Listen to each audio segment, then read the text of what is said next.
and Utah Home Sweet Home. And today we are back to talk about the second largest concern that sellers have when putting their house on the market. And that is getting their home ready to show. You know, getting your home ready to show is critical. Presentation is very, very important. I mentioned yesterday, it's kind of like a job interview. If you go to a job interview and maybe a tank top and some shorts and flip-flops and your tank top has holes, you may not maximize your return on investment when you go to that interview, because you may probably not get hired, and of course you're not going to make the money that you would have made had you got the job. The house presentation when getting ready to show is very similar. The job of the house is to sell itself, and so if the house is not presented well, some people may pass on the home. Others may want to submit an offer on the house, but they're probably not going to submit their best offer because it doesn't feel good to submit their best offer. Opposed to a home that is dressed to impress, a home that has nice presentation, it's clean, it's clutter-free. Those are the types of homes that are going to appeal to the buyers and also usually encourage subconsciously a buyer to submit their best offer.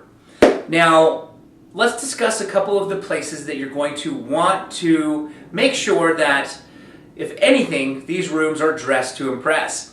Obviously, the kitchen and baths. Everybody always hears that, kitchen and baths. Well, that's because that's what sells. You want to make sure that your kitchen is presentable, it's clean, and it looks good. Same thing with the bathrooms. You don't want a dirty bathroom with, accessories laying all over the counter and hair gel and shampoo and it's all wet. You want it to be clean and presentable.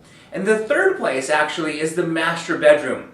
You have to keep in mind that the people who are going to potentially buy your home are going to be sleeping in the master bedroom. So they need to be able to envision themselves being very comfortable in this space. So when you get your home ready to show, of course, ideally would be to clean the whole entire home and make the whole entire house presentable. But if you don't have the time to do that over and over and over for each showing, I would suggest to do your best to at least keep the kitchen, the bathrooms, and the master bedroom looking good throughout the period of your home being for sale. Now, another tip I want to share with you is a lot of buyers will oftentimes look inside closets. They're curious to know how much closet space this house will have. Is this closet a walk-in closet? Is it not a walk-in closet? And oftentimes a lot of sellers will throw clutter into the closet before a showing so that the rest of the house is presentable, which is okay. But the closet, you want to make it look a little bit on the clean side if possible. But more importantly, where I'm going with this is you want to be careful on having your personal belongings, such as your underwear, being visible. The reason I say that is a buyer who opens up a closet and sees underwear in somebody's closet usually feels like they're intruding in someone's personal space, and it makes them uncomfortable subconsciously, which at that point they typically close the closet and they don't get to enjoy the experience of imagining this being their future closet, this being their future room. So you want to be careful with when you put away things. Try not to put away personal things inside of the closets, because a lot of buyers open up closets because, as I mentioned before, they're very curious to see what kind of closet space they're going to have. Okay guys, last but not least, keep in mind that buyers buy off of emotion. So when they submit their offer, guess how they submit their offer? Based off of emotion. Depending on the presentation of your home, if it feels good, if it feels not so good, when they submit that offer, because maybe it's the perfect house, it's the perfect size, it's the perfect neighborhood, location, but the house just didn't present well, they're probably not going to give you their very best offer, because that offer is usually an offer coming from their emotion that they felt when they were in your home. Opposed to if your house was dressed to impress and it sparkled and it shined and they absolutely knew they had to have that house, well, guess what they're going to do? They're going to give you their very best offer, because they don't want to lose the opportunity of losing this perfect home.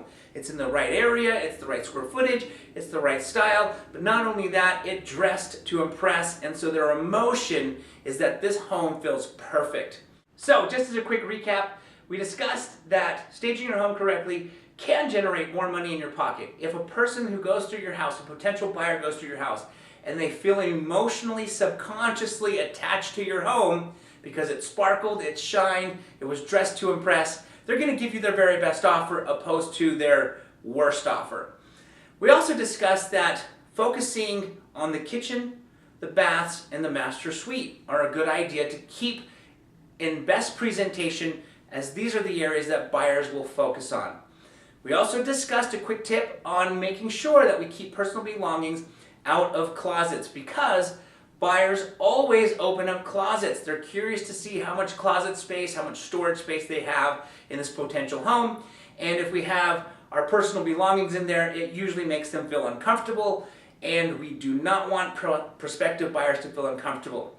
And lastly, we discussed how buyers buy on emotion. So we want to trigger subconsciously the good emotions that are going to make your buyer want to give you their very best offer. All right, so stay tuned tomorrow. Don't forget to tune in. We are going to go over the legal paperwork. We'll chat about this. Until then, it's Yoshi Shiraki with Utah Home Sweet Home and Equity Real Estate.